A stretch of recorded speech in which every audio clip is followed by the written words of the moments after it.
अध्याय 8 भगवत प्राप्ति। अर्जुन उवाच। अर्जुन ने कहा, हे भगवान, हे पुरुषोत्तम, ब्रह्म क्या है, आत्मा क्या है, स काम कर्म क्या है, यह भौतिक जगत क्या है तथा देवता क्या है, कृपा करके यह सब मुझे बतलाइए। हे मधुसूदन, यज्ञ का स्वामी कौन है और वह शरीर में कैसे रहता है और मृत्यु के समय भक्ति में लगे रहने वाले आपको कैसे जान पाते हैं। श्री भगवान उवाच। भगवान ने कहा, अविनाशी और दिव्य जीव ब्रह्म कहलाता है और उसका नित्य स्वभाव अध्यात्म या आत्म कहलाता है। जीवों के भौतिक शरीर से संबंधित गतिविधि कर्म या सकाम कर्म कहलाती हैं। हे देहधारियों में श्रेष्ठ, निरंतर परिवर्तनशील यह भौतिक प्रकृति अधिभूत भौतिक अभिव्यक्ति कहलाती है। भगवान का विराट रूप, जिसमें सूर्य तथा चंद्र जैसे समस्त देवता सम्मिलित होते हैं, अधिदेव कहलाते हैं तथा प्रत्येक देहधारी के हृदय में परमात्मा स्वरूप स्थित मैं परमेश्वर अधियज्ञ का स्वामी कहलाता हूँ। और जीवन के अंत में जो केवल मेरा स्मरण करते हुए शरीर का त्याग करता है, वह तुरंत मेरे स्वभाव को प्राप्त करता है। इसमें रचना मात्र भी संदेह नहीं है। हे कुंती पुत्र, शरीर त्यागते समय मनुष्य जिस जिस भाव का स्मरण करता है, वह उस भाव को निश्चित रूप से प्राप्त होता है। अतएव हे अर्जुन, तुम्हें सदैव कृष्ण रूप में मेरा चिंतन करना चाहिए और साथ ही युद्ध करने के कर्तव्य को भी पूरा करना चाहिए। अपने कर्मों को मुझे समर्पित करके और अपने मन एवं बुद्धि को मुझ में स्थिर करके तुम निश्चित रूप से मुझे प्राप्त कर सकोगे।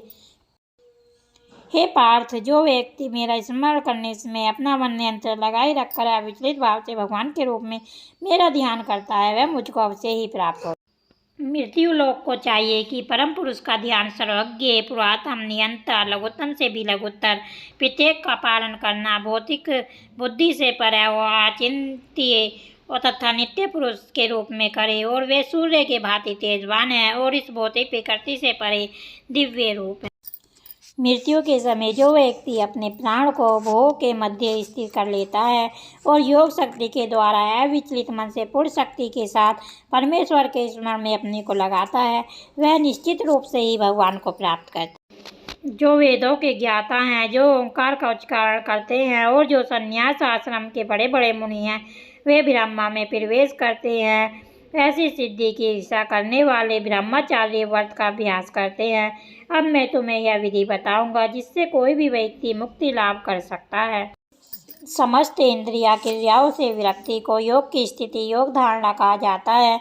इंद्रियों के समस्त द्वारों को बंद करके तथा मन को हृदय में और प्राणवायु को सिर पर केंद्रित करके मनुष्य अपने को योग में स्थापित करता है। इस योग अभ्यास में स्थित होकर तथा अक्षरों के परम संयोग यानी ओंकार का उच्चारण करते हुए यदि कोई भगवान का चिंतन करता है और अपने शरीर का त्याग करता है, तो वह निश्चित रूप से आध्यात्मिक लोकों को जाता है। हे अर्जुन, जो अनन्य भाव से निरंतर मेरा स्मरण करता है, उसके लिए मैं सुलभ हूँ, क्योंकि वह मेरी भक्ति में प्रवृत्त रहता है। मुझे प्राप्त करके महापुरुष जो भक्ति योगी है, कभी भी दुखों से पूर्ण इस अनित्य जगत में नहीं लौटते, क्योंकि उन्हें परम सिद्धि प्राप्त हो चुकी होती है। इस जगत में सर्वोच्च लोक से लेकर निम्नतम सारे लोग दुखों के घर हैं, जहाँ जन्म तथा मरण का चक्कर लगा रहता है। किंतु हे कुंती पुत्र, जो मेरे धाम को प्राप्त कर लेता है, वह फिर कभी जन्म नहीं लेता।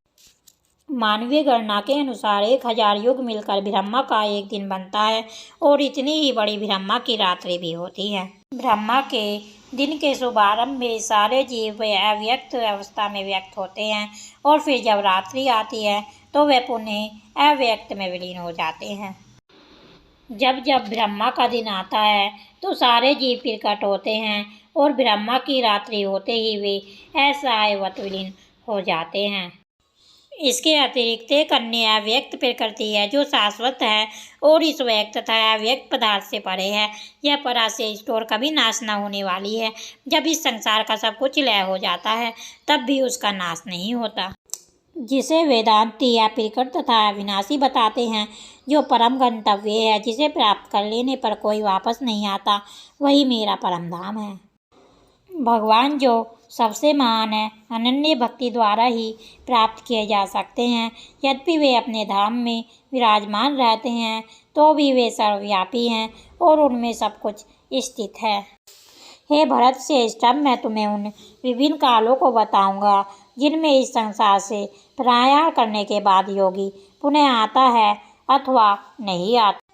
जो परम ब्रह्मा के ज्ञाता हैं वे अग्निदेव के प्रभाव में, प्रकाश में, दिन के शुभ क्षण में, शुक्ल पक्ष में या जब सूर्य उत्तरायण में रहता है, उन 6 मासों में इस संसार से शरीर त्याग करने पर उस पर ब्रह्मा को प्राप्त करते हैं।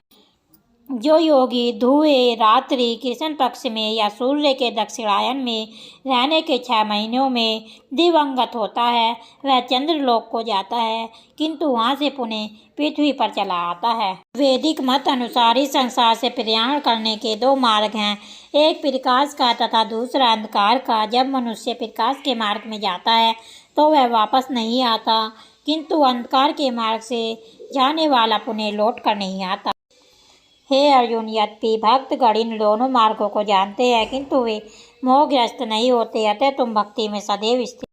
जो व्यक्ति भक्ति मार्ग स्वीकार करता है, वेद अध्ययन, तपस्या, दान, दार्शनिक तथा सकाम कर्म करने से प्राप्त होने वाले फलों से वंचित नहीं होता।